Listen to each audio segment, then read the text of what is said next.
आधी सर्व पत्रकार बांधवांचे मी आभार मानतो. त्यांनी माझ्या एका फोनवर विनंतीला मान देण्याचा वेळ दिला. त्यासाठी सर्वांचे मनापासून आभार आणि स्वागत. आजची पत्रकार परिषद आयोजनाचा एक महत्वाचा विषय घेऊन आलोय. त्या विषयाचं नाव मी असं दिलंय, चला बोलूया माझ्या गावाच्या विकासावर. विकास कोणाचा, गावाचा तर वैयक्तिक कोणा व्यक्तीचा, ह्या विषयावर मी आज पत्रकार परिषद आयोजित केलेली आहे. ही पत्रकार परिषद याच्यासाठी आहे, चालू आर्थिक वर्षात नगर परिषदेने 26-27 साठी घनकचरा व्यवस्थापनासाठी 3,67,47,000 रुपयाचं टेंडर तांत्रिक मंजुरीसाठी महाराष्ट्र जीवन प्राधिकरण कार्यालय जळगाव येथे पाठवलेलं आहे. आणि हे टेंडर मागच्या वर्षी 1,13,00,000 रुपयाला नगर परिषदेने संबंधित ठेकेदाराला दिलेलं होतं. अशी कोणती परिस्थिती बदलली वर्धावची, तर ते 1,13,00,000 रुपयाचं टेंडर 3,67,00,000 रुपयापर्यंत तांत्रिक मंजुरीसाठी नगर परिषदेला पाठवावं लागतं. अशी तिची मालमत्ता नगर परिषदेच्या हद्दीत वाढून गेल्या. आपल्या समजा 25-26 ला त्या मालमत्ता 12,000 असतील, तर एका वर्षात तर त्या मालमत्ता 48,000 झालेल्या नाही, किंवा 35,000 झालेल्या नाही, किंवा 25,000 सुद्धा झालेल्या नाही. त्या मालमत्ता एका वर्षात फक्त 76 मालमत्ता नगरपालिका हद्दीत वाढलेल्या आहेत. याचं अधिकृत माझ्याजवळ नगरपालिकेचं पत्र सुद्धा आहे. अशी सगळी परिस्थिती असताना 1,13,00,000चं टेंडर 3,67,00,000 पर्यंत का जातं, आणि त्याला हे नगरपालिका प्रशासन तांत्रिक मंजुरीसाठी जळगावला पाठवतंय. ठीक आहे, ठेकेदाराने ती अमाऊंट भरली, ती कशा माध्यमातून भरली, कोणाच्या माध्यमातून भरली, तो विषय वेगळा. पण नगरपालिका प्रशासनाची जबाबदारी काय? 3,67,00,000चं टेंडर मंजुरीसाठी पाठवताना त्याच्यावर मुख्याधिकाऱ्यांची सही आहे, म्हणजे त्यांनी प्राथमिक संबंधी त्या विषयाला दिलेली आहे. मग त्यांनी त्या वेळेला ते पाहायला हवं होतं. आणि मुख्याधिकाऱ्यांनी म्हणजे नगरसेवक जर एखादं बेकायदेशीर कृत्य करत असेल किंवा त्याला कायद्याचं पूर्ण नॉलेज नसेल, तर त्याला ते नॉलेज देऊन कोणतंही काम कायदेशीर मार्गाने करून घेण्यासाठी प्रशासनाने मुख्याधिकाऱ्यांची इथं नेमणूक केलेली आहे. प्रशासनाचा व्यक्ती इथं जर बसलाय तर तो ह्या कामासाठी बसलाय, त्याने ती जबाबदारी पार पाडायला हवी. ती जबाबदारी त्यांनी पार पाडलेली. हा पहिला विषय. त्याच्या पुढचा विषय, मग ह्या संदर्भात मी काय केलं, मला जेव्हा ही माहिती मिळाली तेव्हा मी या संबंधित दस्तावेज घेण्यासाठी नगर परिषदेत गेलो. मी भारतीय जनता पार्टीतर्फे निवडून आलेलो, लोकतांत्रिक पद्धतीने निवडून आलेलो नगरसेवक आहे. आणि मला लोकांनी जबाबदारीने तिथं निवडून दिलेलं आहे. आणि मला माझ्या ते जबाबदारीचं भान असल्यामुळे मी या टेंडरची माहिती जेव्हा मला मिळाली तेव्हा मी ती घेण्यासाठी नगर परिषदेत गेलो. तर मॅडम म्हणतात, तर तुम्ही माहिती अधिकाराने ती माहिती माझा मी देते, तुम्हाला 2 दिवसात देते, 4 दिवसात देते. त्या गोष्टीला आता महिना होऊन गेला, ती माहिती त्यांनी मला दिलीच नाही. ऍक्च्युअली नगरसेवक मी असताना मी मागितलेली माहिती त्यांनी मला त्वरित उपलब्ध करून देणं हे संविधानिक आहे, ही कायदेशीर बाब आहे. मी लोकप्रतिनिधी आहे आणि ती जनहिताची माहिती होती. तिथे मी तोडीपाणीसाठी किंवा सेटलमेंटसाठीची माहिती घेत नव्हतो. परंतु त्यांनी ती मला माहिती दिलीच नाही. मी संबंधित जे दस्तावेज होते ते मिळवले माझ्या पद्धतीने. ही काही अडचणीचा विषय नाही. ते कागद हातात आल्यामुळेच मला ही पत्रकार परिषद घ्यायला उशीर झाला. नाहीतर ही पत्रकार परिषद मी 15 दिवस आधीच घेतली असती, पण कागद मला उशिरा मिळाला.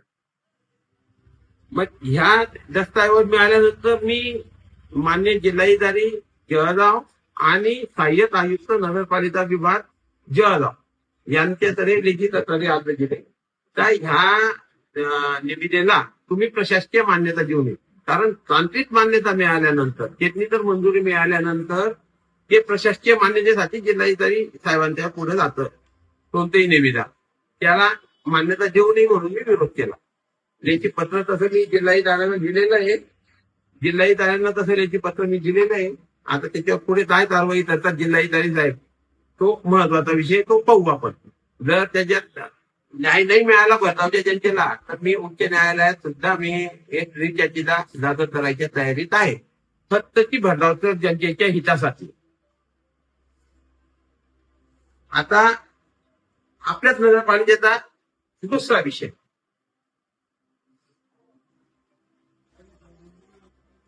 माझी पत्रकार परिषद झाली म्हणजे आता लय सत्ताधारी पक्षाची पत्रकार परिषद होणार.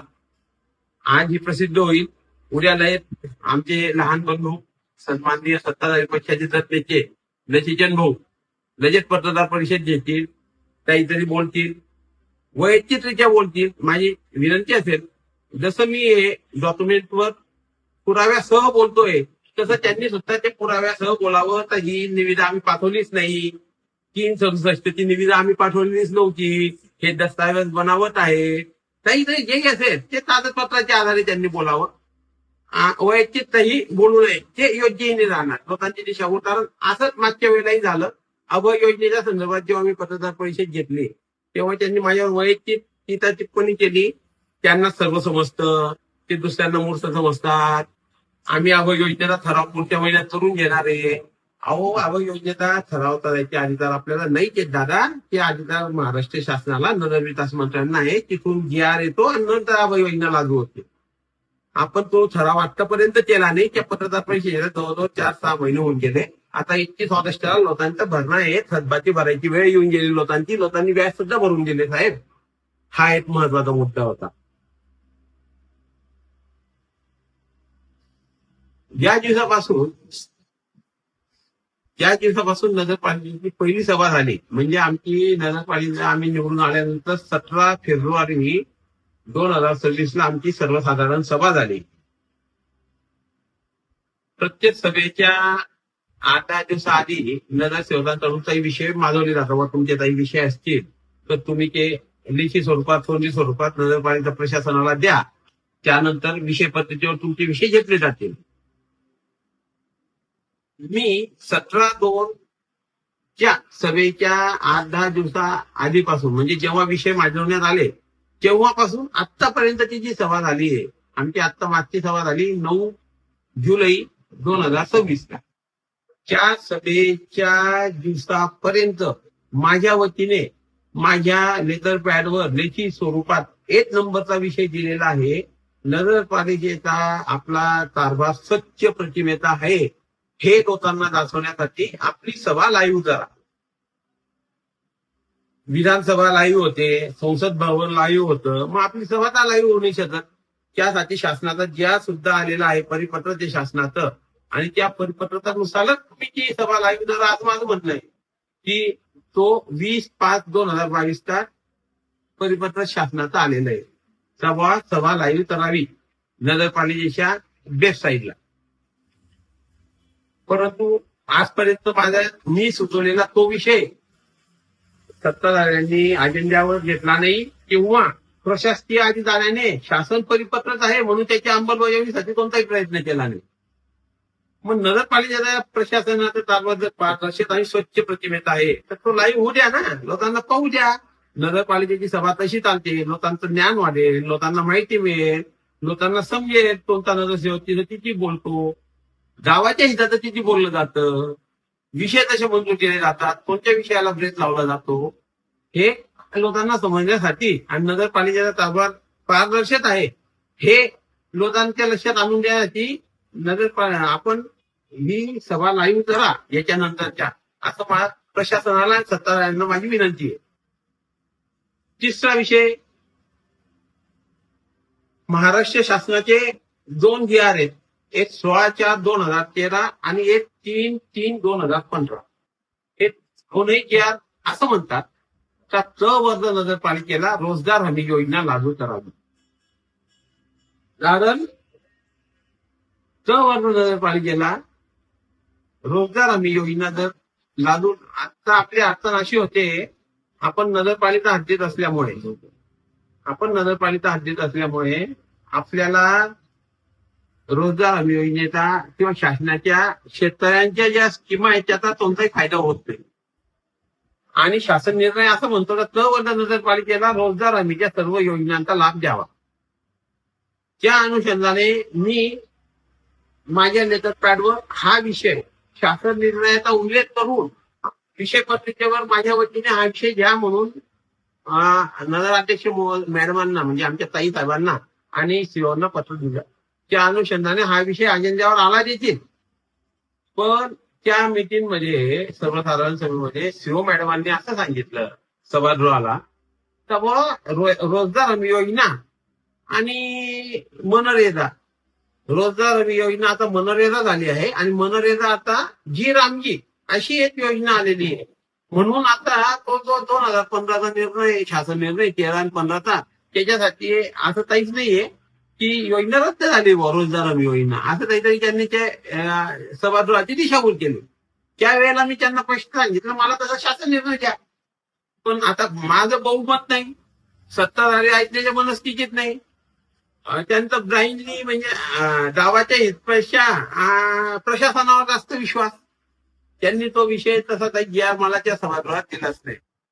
आता मी याच्यात एक म्हणतो,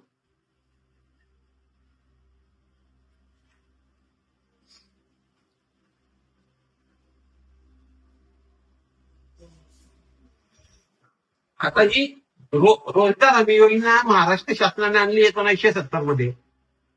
त्याचा अधिनियम झाला 1977 मध्ये. अधिनियम करून ती अंमलात आली 1977 मध्ये.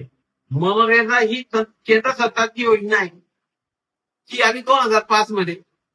अहो, ती योजना जर 2005 मध्ये मनरेगा आली तर 2013 मध्ये 2015 मध्ये महाराष्ट्र शासनाने रोजगार हमीचा शासन निर्गमित केला नसता ना. जर रोजगार हमी योजना आणि मनरेगा ही योजना एकच राहिली असती तर 2013 आणि 2015 मध्ये शासन निर्णय आला महाराष्ट्र शासनाचा, तर वर्धा नगरपालिकेला रोजगार हमीची योजना राबवण्यात यावी म्हणून. हा एक महत्वाचा मुद्दा.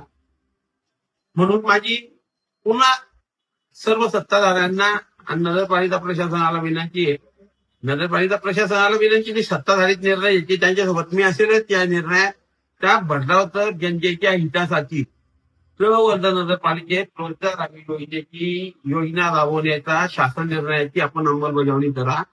त्याच्यामुळे आपल्या भरधावतर जनतेचा, शेतकऱ्यांचा, मजुरांचा फायदा होईलच आणि आपला आदर्श जिल्ह्यातही घेतला जाईल आणि जिल्ह्यातनं तो आदर्श पूर्ण महाराष्ट्रात घेतला जाईल. म्हणून आपण तुझं तरी एक क्रांतिकारी पाऊल उचला आणि ही योजना राबवा शेतकऱ्यांच्या हितासाठी. यात सगळ्यात महत्वाचा विषय रोजंदारीचे माणसं. गेल्या 3 महिन्यात यांनी रोजंदारीचे आधी रोजंदारी बेसवर 16-17 माणसं काहीतरी नगरपालिकेत कार्यरत होते प्रशासकात.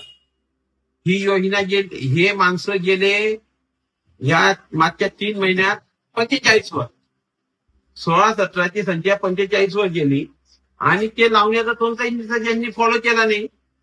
कोणत्याही शासकीय विभाग प्रमुखाची याच्यासाठी मागणी नाही तर मला माणसं पाहिजे, मला माणसं मनुष्यबळ अपूर्ण आहे. हे माणसं आपले परमनंट आहेत, ते ऑलरेडी त्यांना बसायला झालं नाहीये. हे माणसं यांनी वाढवले.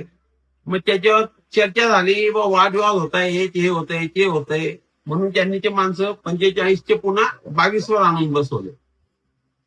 पण त्यांनी माणसं जमीन करताना नवीन लावलेल्या माणसं जमिनी केले. जे व्यक्ती 10-10 वर्षापासून तिथं काम करत आहेत, ज्यांना तिथल्या कामाचा अनुभव आहे, त्या माणसांना कमी केलं आणि नवीन माणसांना भरती केलं. हा त्यांच्यावर अन्याय नाही का? बर, त्यांना नवीन माणसांना जे लावलं, आता असा पिक्चर तयार केला जाईल, नवीन माणसांना असं भासवलं जाईल तर सचिन चोरच्या तुमच्या विरोधाचे, तुमच्या पोटावर पाय ठेवतोय. बाबा, मी तुमच्या पोटावर पाय नाही ठेवायचे, मी त्यांना न्याय मिळवून देण्याचा प्रयत्न करतोय ज्यांनी 10 वर्ष तिथं आपण मेहनत केली, त्यांना तिथला अनुभव आहे. आणि यांनी या नवीन माणसांना रोजंदारी बेसवर लावताना काहीतरी निकष लावायला हवे होते. अनुभव व्हायचा, अनुभव नसेल तर तुम्ही त्या पदासाठी लायबल आहेत का? समजा मी जन्म मृत्यूवर बसलोय, पण मी जन्म मृत्यूवर बसलोय, माझं शिक्षण जर 5वीचं असेल तर मी जन्म मृत्यूवर काय काम करू शकतो? बरं, नगरपालिकेचा दाता तो हाताळणार आहे, तो तेवढा विश्वासार्हता ठेवणारा आहे का? तर तो तुमचा दाता विचारून देणार आहे पुढं, याची शाश्वती कोण घेणार?